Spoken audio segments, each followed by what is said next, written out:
Dans cette vidéo, on va parler identification. On va parler de 3 façons différentes d'identifier votre animal de compagnie ou votre petit chien, avec les pour, les contre, et mon opinion personnelle qui parsème tout ça. Viens avec moi, j'explique ton chemin.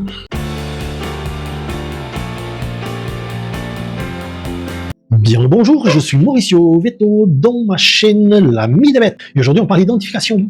Comment identifier votre petit chien pour, dans le cas où il se barre, il prend une porte ouverte, on puisse le récupérer. Et là, on va parler de bonne foi. Parce que quand il y a mauvaise foi dans l'histoire, les choses sont différentes. Malheureusement, il n'y a pas beaucoup de choses à faire. Mais en cas de bonne foi, il est toujours important d'avoir son petit chien identifié à son nom, de façon à ce qu'il puisse revenir. Il y a 3 façons différentes d'identifier son chien.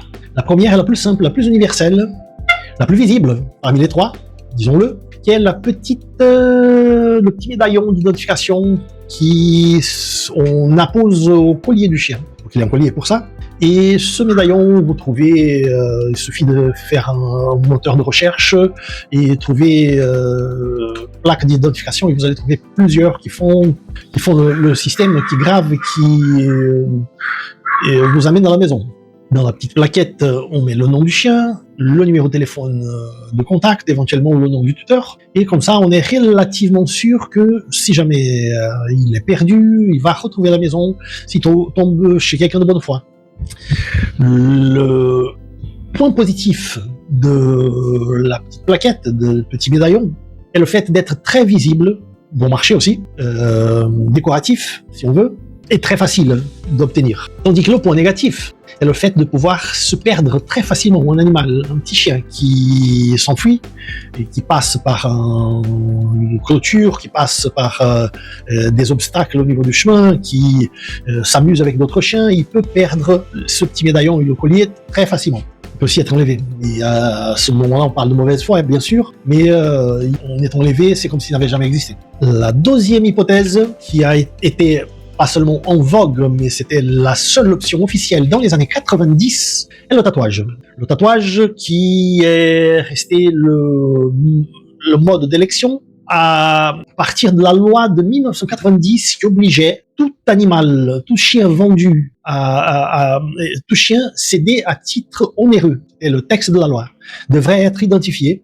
Et donc le tatouage a commencé à être fait, les cartes de tatouage à cadastre universel ont commencé à être émises, les éleveurs sont devenus tatoueurs agréés, les vétérinaires aussi, et donc le tatouage était en vogue, on était même obligé de s'engager à tatouer des chiens, des voisins et des particuliers qui en demandaient. Ça a très bien marché le fait que le cadastre soit unique et centralisé par la SCC, Société Centrale Canine, et le tatouage pouvait se faire de 2 façons. Le premier à la pince, qui n'était pas idéal parce qu'il y avait une petite douleur pour le chien au moment de la pincer, ou par le dermographe avec une légère anesthésie générale. Et à ce moment-là, le tatouage était un peu fait d'une façon un peu meilleure, un peu mieux fini, un peu plus cohérent avec la taille du chien et le local qui était désigné pour le tatouage. Mais tout ça a évolué encore dans le cadre de la même loi, mais le syndicat des vétérinaires est arrivé avec l'idée de puce électronique, à ne pas confondre avec GPS, parce que la puce, la seule chose qu'elle fait, c'est émettre son numéro, et ce numéro donne, au niveau du cadastre, place à toutes les données liées au chien et à son propriétaire. Et donc, en cas de bonne foi toujours, il était très simple ayant trouvé un chien, l'amener soit chez les pompiers, soit chez les gendarmes, soit à une clinique vétérinaire, qui avec le transpondeur lisait le numéro, contactait la centrale et récupérait l'adresse du malheureux propriétaire qui était désespéré en train de chercher son chien. Donc les choses se faisaient très vite. Ils se font encore très vite. La puce électronique a pris la place du tatouage complètement et aujourd'hui est la forme d'élection pour l'identification canine.